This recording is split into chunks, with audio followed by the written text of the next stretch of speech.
Every 20 minutes, we lose an endangered species, digging us deeper and deeper to an ecological holocaust. Today, I'm going to talk to you about the future extinction of animals. I'm going to cover a few animals going extinct, why they're going extinct, and how we can help.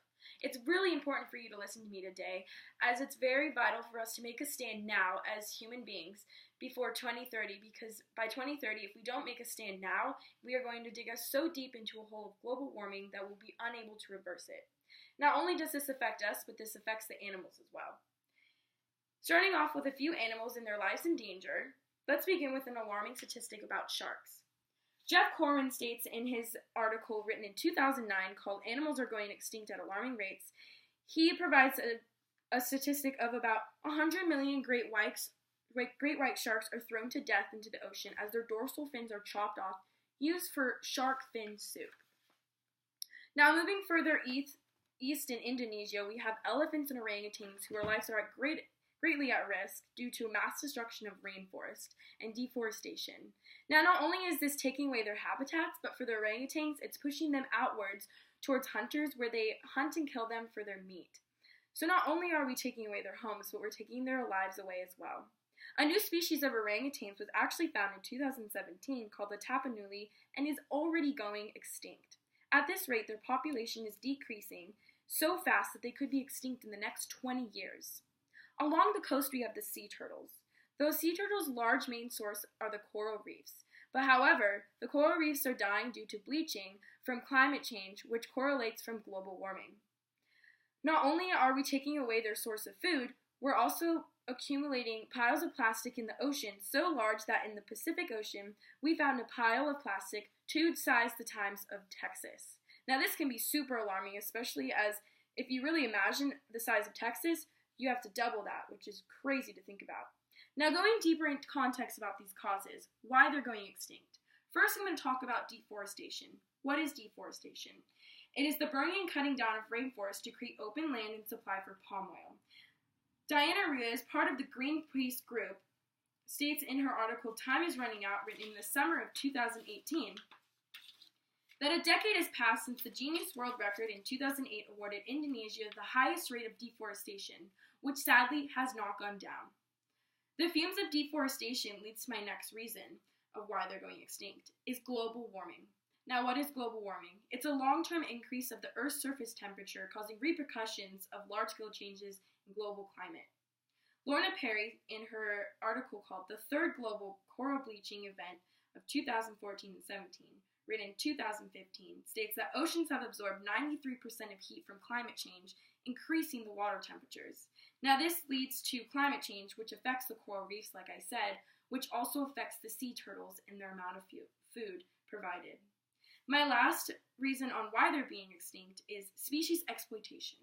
Now what is this? This is basically the black market for rare animal parts. This can include rhinoceros and elephants' tusks and horns, and also, like I said before, the dorsal fins of great white sharks.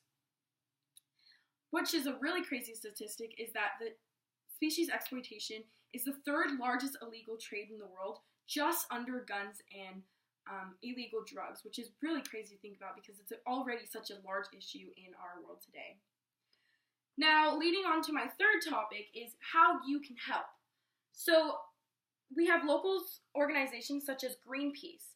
Greenpeace is an organization that fights for a greener, healthier, and better overall planet, which helps supports our oceans and our rainforests, which is what I was covering today, helping the orangutans, the sea turtles, and the elephants, and many more species.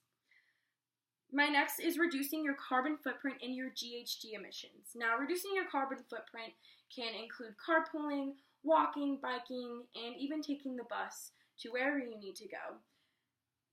My next is GHG emissions. GHG emissions stands for greenhouse gases. Now, this can include any gaseous compound in the atmosphere, evidently trapping and holding in heat in the atmosphere. To reduce your GHG emissions, you can do this by using less energy and burning less coal.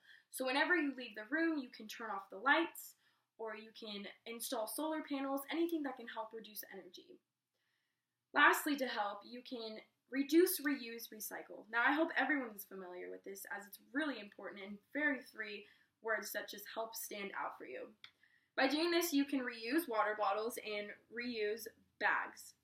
Now, by reusing water bottles, this can be not plastic water bottles, which include glass water bottles, metal water bottles, anything that's not including plastic. Not only not using plastic water bottles will help the environment, but it'll help yourself as well, as BPA chemicals are released into those plastic water bottles, which is really terrible for your health. A new law has actually been just passed about straws, so that when you go into your local restaurant that you have to ask for a straw and they're only provided upon request, which is really great because it will reduce the amount of plastic that we use. And evidently, reducing the amount of plastic and anything terrible for the environment, by reducing that, we're reducing the amount of new products that need to be used, such as less deforestation and helping the global climate change and global warming, as we are using less GHG emissions to be up into the atmosphere. Now today I talked about the future extinction of animals. I covered the 3 topics of a few animals going extinct, why they're going extinct, and how you can help. Now, you know the saying, the world is our oyster, so why can't it be the animal's oyster as well? Thank you.